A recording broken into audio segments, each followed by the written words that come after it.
লা ইলাহা ইল্লাল্লাহু মুহাম্মাদুর রাসূলুল্লাহ। আসসালামু আলাইকুম আহলাল কুবুর।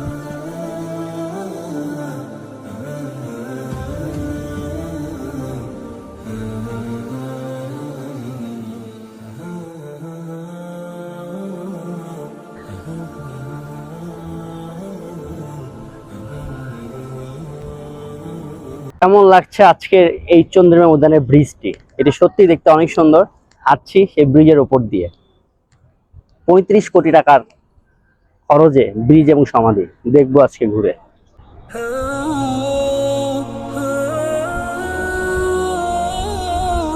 আসসালামু আলাইকুম, ওয়েলকাম মাই নিউ ব্লগ। ৩৫ কোটি টাকা খরচ করে বানানো হয়েছে একটি সমাধি এবং একটি ঝুলন্ত ব্রিজ। তো আজকে আমরা এসেছি সেই জায়গাটি আমরা অনেকেই চিনি। জায়গাটির নাম হচ্ছে কি জানেন? চন্দ্রিমা উদ্যান, বা অনেকেই বলি জিয়া উদ্যান। সো আজকে আমরা জানবো এই চন্দ্রিমা উদ্যান এবং এই জিয়া উদ্যানের পুরো ইতিহাস। সো পুরো ভিডিওটি দেখবেন এবং আমাদের সাথেই থাকবেন। আর হ্যাঁ, চ্যানেলটিকে অবশ্যই এখনই লাইক, কমেন্ট, শেয়ার করে সাবস্ক্রাইব করে রাখবেন। প্রতিটি ভিডিও আপনার কাছে যাবে। So let's start. সকাল সকাল বের হয়ে গেলাম চন্দ্রিমা উদ্যান বা জিয়া উদ্যান দেখব বলে। কি আছে সেই উদ্যানটিতে সেটি আজকে ঘুরে দেখব। আপনারা ঢাকার বিভিন্ন স্থান থেকে চন্দ্রিমা উদ্যান ঘুরতে আসতে পারেন। কিভাবে আসবেন? খুবই সোজা। ঢাকার যে কোনো স্থান থেকে আপনারা চলে আসুন আসাদ গেট বা সংসদ ভবনের সামনে। এক পাশে সংসদ ভবন এবং আরেক পাশে যেটাকে আমরা অনেকেই বলি চন্দ্রিমা উদ্যান বা অনেকেই বলি জিয়া উদ্যান। চন্দ্রিমা উদ্যান সব মিলে প্রায় 535 কোটি টাকার সম্পত্তি। প্রথম দিকে এই উদ্যানের নামকরণ করা হয়েছিল চন্দ্রিমা উদ্যান। এই নামকরণের প্রেক্ষাপট নিয়ে কিছু মতামত পাওয়া যায়। কারো কারো মতে এখানে চন্দ্রিমা নামে একজনের বাড়ি ছিল, সেখান থেকেই এই নামের উৎপত্তি। আবার কারো কারো মতে দক্ষিণ পাশে অর্ধচন্দ্রাকৃতির ক্রিসেন্ট লেকের সাথে মিল রেখে রাষ্ট্রপতি এরশাদের নাম চন্দ্রিমা উদ্যান রেখেছিলেন। দীর্ঘদিন একে গবাদি পশুর খামার, খাস জমি এবং চাষাবাদ জমি হিসেবে ব্যবহার করা হয়েছে। 1981 সালে এই স্থানে মরহুম রাষ্ট্রপতি জিয়াউর রহমানকে সমাধিস্থ করা হয় এবং এলাকাটিকে পরিষ্কার করে দর্শনার্থীদের জন্য মনোরম স্থান হিসেবে গড়ে তোলা হয়। পরবর্তী সময়ে মরহুম জিয়াউর রহমানের স্ত্রী বেগম খালেদা জিয়া বাংলাদেশের প্রধানমন্ত্রী নির্বাচিত হওয়ার পর চন্দ্রিমা উদ্যানের নাম পরিবর্তন করে একে জিয়া উদ্যানের নামকরণ করেন। 1996 সালে ক্ষমতায় এসে আওয়ামী লীগ সরকার জিয়া উদ্যানের নাম পরিবর্তন করে আবার চন্দ্রিমা উদ্যান করেছিলেন।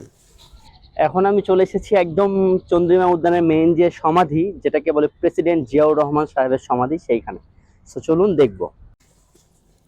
অবস্থান ও আয়তন। চন্দ্রিমা উদ্যানটি শেরেবাংলা নগরের কেন্দ্রস্থলে অবস্থিত। চন্দ্রিমা উদ্যানের দক্ষিণে জাতীয় সংসদ ভবন, উত্তরে বঙ্গবন্ধু আন্তর্জাতিক সম্মেলন কেন্দ্র ও বাণিজ্য মেলার মাঠ, পশ্চিমে গণভবন এবং পূর্বে তেজগাঁও পৌর বিমানবন্দর অবস্থিত। এটির অবস্থান এই উদ্যানটি 74 একর জায়গা জুড়ে অবস্থিত। চন্দ্রিমা উদ্যান বাংলাদেশের রাজধানী ঢাকা শহরের প্রাণকেন্দ্র সংসদ ভবনের পাশে অবস্থিত।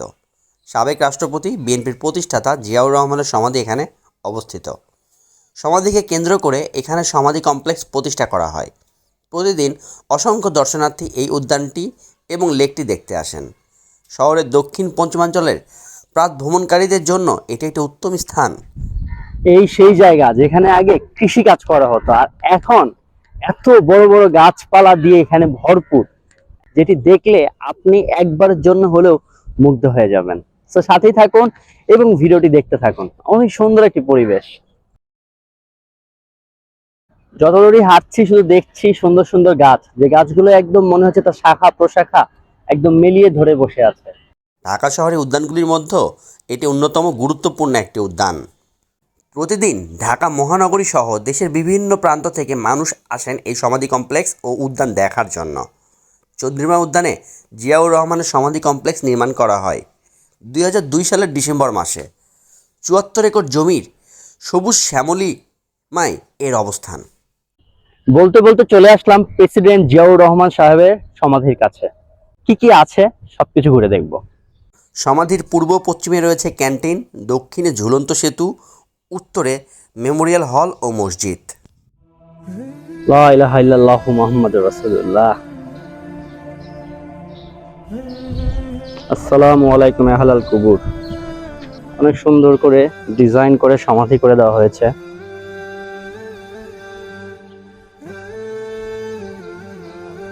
মানুষ মারা গেলে সাথে যাবে শুধু তার আমল, আর কিচ্ছু না। কিছুই নেই, পুরো জায়গাটি পড়ে আছে ফাঁকা। আমি আপনি যখন মারা যাব তখন ঠিক এমনই ভাবে আমাদের কবরস্থানটিও ফাঁকা পড়ে থাকবে, কেউ যাবে না। হয়তো 1 দিন 2 দিন 3 দিন 7 দিন 1 মাস বা কিছু বছর, তারপরে সকল প্রিয়জন যাবে ভুলে আমাদেরকে ছেড়ে, সবাই নিজের চিন্তায় ব্যস্ত হয়ে যাবে। ঠিক তেমনই এই যে সমাধিটা করা হয়েছে এবং ঝুলন্ত ব্রিজটা করা হয়েছে 35 কোটি টাকা খরচ করে, দেখতে পাচ্ছেন কেউই নাই এখন। সো জায়গাটি দেখে কেমন লাগলো সবাই কমেন্টে জানাবেন। আসলেই এই সমাধিটি দেখে একটা কথাই মনে পড়ে গেল, আমি আপনি আমরা সবাই মারা যাব, কেউ এই দুনিয়াতে চিরদিনের জন্য আসি নাই।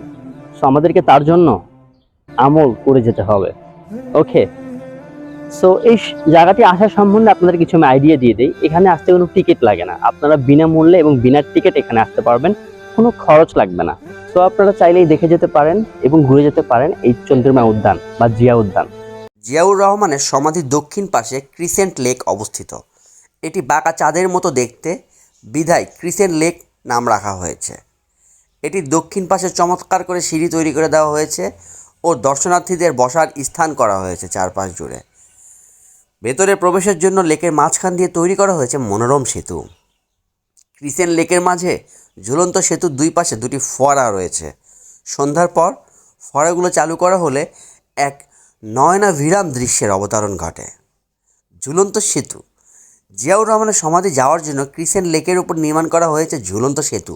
নয়নাভিরাম এই প্রকল্প বাস্তবায়নে ব্যয় হয়েছিল 35 কোটি টাকা। জাতীয় সংসদের স্থপতি লুই আইক্যানের মাস্টার প্ল্যান নকশার সঙ্গে সামঞ্জস্য রেখে চন্দ্রিমা উদ্যানের আধুনিকায়ন করা হয়েছিল।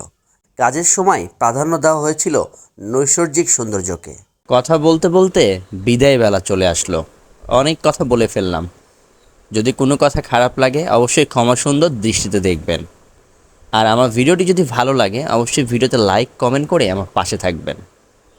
সবাইকে অসংখ্য ধন্যবাদ। এখন যে দৃশ্যটা দেখতে পাচ্ছেন সেটি হলো এই সেতুর নিচেই অনেক মানুষের বসতি গড়ে উঠেছে, যেটি অন্যরকম একটা দৃশ্য। ধন্যবাদ সবাইকে।